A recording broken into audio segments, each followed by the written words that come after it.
మనబడి videos JEE mains admit card download చేసే option release చేశారు. Admit card download చేసుకోవచ్చు. ఇప్పుడు అడ్మిట్ కార్డ్ డౌన్లోడ్ చేస్తుంటే చాలామంది స్టూడెంట్స్కి ఒక ఇష్యూ వస్తుంది.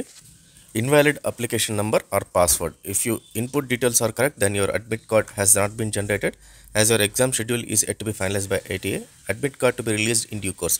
For more details please refer to public notice uploaded on website or contact NTA అని చెప్పి మనకు ఒక ఈ రకంగా అలర్ట్ లాగా వస్తుంది. Application number and hall ticket number enter చేసినప్పుడు. సో యాక్చువల్గా ఈ మెసేజ్కి కారణం ఏంటి, సో ఇలా వచ్చినప్పుడు మనం ఏం చేయాలి అనే దాని గురించి ఈ వీడియో ఉండబోతుంది. సో ముందుగా అసలు అడ్మిట్ కార్డ్ డౌన్లోడ్ చేయలేని స్టూడెంట్స్ ఎవరైనా ఉంటే, చేయని స్టూడెంట్స్ ఉంటే అడ్మిట్ కార్డ్స్ ఎలా డౌన్లోడ్ చేసుకోవాలో ఆ లింక్ ఎక్కడ ఉందని చూపిస్తాను. జేఈ మెయిన్స్ అఫీషియల్ వెబ్సైట్ వెళ్ళండి. దీని లింక్ అయితే నేను డిస్క్రిప్షన్ ఇచ్చాను, దానిపై డైరెక్ట్ క్లిక్ చేయండి. కిందకి మీరు స్క్రాల్ చేసిన తర్వాత మీకు క్యాండిడేట్ యాక్టివిటీ అని ఉంటుంది. దీంట్లో admit card for JEE main session 1 22, 23, 24 అని చెప్పి ఉంటుంది. సో దీనిపైన క్లిక్ చేయండి. వన్స్ ఇది క్లిక్ చేసిన తర్వాత మీకు పేజీ రకంగా ఓపెన్ అవుద్ది. అప్లికేషన్ నెంబర్ అండ్ మీకు ఆ పాస్వర్డ్ ఏదైతే ఉందో ఆ పాస్వర్డ్ని ఇక్కడ ఎంటర్ చేయండి. చాలామంది స్టూడెంట్స్ పాస్వర్డ్ అయితే మర్చిపోతున్నారు. సో మీరు ఏం చేస్తారంటే application number and password date enter captcha, password మర్చిపోతే ఏదో ఒక పాస్వర్డ్ అయితే ఇక్కడ ఎంటర్ చేసిన తర్వాత మీకు డీటెయిల్స్ అనేది తప్పు వస్తుంది ఇక్కడ. సో మీరు అప్లికేషన్ నెంబర్ అండ్ ఏదో ఒక పాస్వర్డ్ ఎంటర్ చేసిన తర్వాత ఇదే మెసేజ్ అయితే వస్తుంది. ఇందాక నేను మీకు చూపించిన మెసేజ్ అంటే పాస్వర్డ్ మీకు తెలియని వాళ్ళ గురించి చెప్తున్నాను. సో ఇక్కడ పాస్వర్డ్ ఫర్గాట్ పాస్వర్డ్ అని ఉంటుంది. ఈ ఫర్గాట్ పాస్వర్డ్ పైన ఒకసారి క్లిక్ చేయండి. సో ఫర్గాట్ పాస్వర్డ్ పైన క్లిక్ చేస్తే మీకు 3 ఆప్షన్స్ వస్తుంది. ఒకటి using security question and answer అని, ఇంకొకటి using your mobile verification through mobile అని, వెరిఫికేషన్ త్రూ ఈమెయిల్ అని. ఈ మూడిట్లో మీకు ఏదైతే యాక్సెసిబిలిటీ ఉంటుందో దానిపైన క్లిక్ చేయండి. ఈ సెక్యూరిటీ క్వశ్చన్ మీరు అప్లికేషన్ ఎంటర్ చేసేటప్పుడు ఇచ్చిన సెక్యూరిటీ క్వశ్చన్ అది గుర్తుంటే ఇది ఆప్షన్ ఫస్ట్ సెలెక్ట్ చేసుకోండి. మొబైల్ నెంబర్ మీ దగ్గర ఉంటే సెకండ్ అండ్ ఈమెయిల్ ఐడి మీ దగ్గర ఉంటే third. So email ID access ఉంటే దీన్ని ఎంటర్ చేసుకున్న వీటిలో ఏదో ఒక దాన్ని సెలెక్ట్ చేసుకున్న తర్వాత కంటిన్యూ పైన క్లిక్ చేయండి.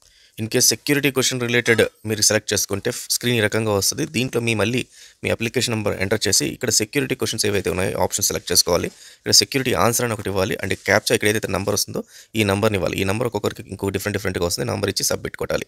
In case email ID or else mobile number select చేసుకుంటే ఈ రకంగా స్క్రీన్ వస్తుంది. దీంట్లో మీ application number, date of birth, month and year ఏదైతే ఉందో అది ఇవ్వాల్సి ఉంటుంది. అండ్ క్యాప్చా నెంబర్ ఏదైతే ఉందో ఇక్కడ ఎంటర్ చేయాల్సి వస్తుంది. సబ్మిట్ కొడితే మీకు పాస్వర్డ్ ఏదైతే ఉంటుందో 1 టైమ్ OTP అనేది మీ ఈమెయిల్ ఐడి ఆర్ఎల్స్ మొబైల్ నెంబర్కి వస్తుంది. దాంట్లో మీరు అవి ఎంటర్ చేసి మీ పాస్వర్డ్ని అయితే రీసెట్ చేసుకోవచ్చు. నౌ ఫైన్, మీరు ఎంటర్ చేసిన పాస్వర్డ్ కరెక్ట్గానే ఉండి బట్ స్టిల్ ఈ మెసేజ్ వస్తే దీనికి 2 రకాల అర్థం ఉంది. ఒకటి వచ్చి ఇందాక చెప్పినట్టు పాస్వర్డ్ ప్రాబ్లం ఉండాలని, లేదా రెండో ప్రాబ్లం ఏంటంటే ఇంకా మీ అడ్మిట్ కార్డ్ ఇంకా దాని రెడీ కాలేదని చెప్పి అర్థం అనమాట. మరి సో ఈ అడ్మిట్ కార్డ్ని only 22nd, 23rd and 24th exams ఎవరైతే రాశారో సో వాళ్ళకి మాత్రమే రిలీజ్ చేయడం జరిగింది.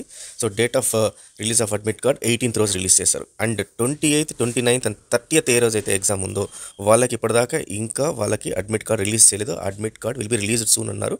సో ఈ రోజు ఈవినింగ్ కానీ రేపు కానీ చేస్తారు. In case 22nd, 23rd, 24th వాళ్ళకు కూడా ఇందాక చూపించినట్టుగా అదే మెసేజ్ వస్తుంటే ఫర్గాట్ పాస్వర్డ్ లేకపోతే మీ అడ్మిట్ కార్డ్ ఇంకా డౌన్లోడ్ రెడీగా లేదన్నప్పుడు వాళ్ళు ఖచ్చితంగా ఫర్గాట్ పాస్వర్డ్ అనే ఆప్షన్ సెలెక్ట్ చేసుకొని ఆ ఫర్గాట్ పాస్వర్డ్ ద్వారా మీ మళ్ళీ పాస్వర్డ్ చేంజ్ చేసి కొత్త పాస్వర్డ్తో మళ్ళీ లాగిన్ అయ్యి ఆ అడ్మిట్ కార్డ్ని అయితే డౌన్లోడ్ చేసుకోండి.